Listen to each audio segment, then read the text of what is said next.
ఈ కథ సల్లగుండా ఇన్ని రోజులు కూరగాయలు కోయాలంటే హమ్మలక్కలు వంటింట్లో కూసుండేటోళ్ళు, లేకపోతే టీవీల ముంగట చూసుకుంటా చిక్కుడుకాయలు ఒలుచుకుంటా ఉండేటోళ్ళు, వంకాయలు కోసేటోళ్ళు. ఇంకా ఇద్దరు ముగ్గురు అంటే ఇంటి ముంగట కూసుండి ముచ్చట్లు పెట్టుకుంటా కూరగాయలు కోసేటోళ్ళు. కానీ అదే ఫ్రీ బస్సు పెట్టిన వాళ్ళు చూడుర్రి, మీరు సూపర్ అక్కలు. బస్సులనే చిక్కుడుకాయలు ఉంచుతున్నారంటే మీరు టైంని ఎంత ఆదా చేస్తున్నారు అనేది ఈయనే అర్థమవుతున్నది. మరి ఒక్క చిక్కుడుకాయలే ఎందుకక్క, ఇంకా ఉల్లిగడ్డలు మిరపకాయలను కూడా టైం ఉంటే ఈ బస్సులనే కోసుకొని పోతే డైరెక్ట్ గా ఇంటికి పోయినాక తాలింపేసి కూర వండుకోవచ్చు కదా.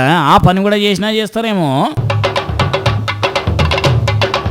వనపర్తి నుంచి పెబ్బేరు మీదుగా గద్వాల పోతున్న బస్సులో ఈ ఇద్దరు అక్కలు ఇట్లా చిక్కుడుగాయలు ఉంచుకుంటా కనపడ్డారు. ఇక వీళ్ళని చూసి ఆ బస్సులు ఉన్నోళ్ళే పర్సన్గా వచ్చిండ్రు. అయితే వీళ్ళు పొద్దుగాలనే లేచి బట్టల ముళ్ళలు ఎత్తుకొని పోయి అమ్ముతుంటారట. ఆ పెద్ద పెద్ద ముళ్ళలు మోసి అలసిపోతాము, ఇంటికి పోయేటాళ్ళకి చీకటి అవుతుంది, అందుకనే ఇట్లా బస్సుల కూరగాయలు కట్ చేస్తున్నాము, ఇంటికి పోయినాక చెప్పున కూర వండుకోవచ్చు అని చెప్పిండ్రట. కానీ వీళ్ళని చూసి కొందరు ఎట్లా ఫ్రీ టికెట్ అని ఇట్లా చేస్తున్నారు అని అనుకోబట్టిరు. ఎందుకంటే అది వరకు కూడా ఇటువంటి వాళ్ళు కొందరు బస్సులుగా కనబడ్డారు కాబట్టి. కాకుంటే వీళ్ళ కథ ఈ తీరంగా ఉన్నది అన్నట్టు.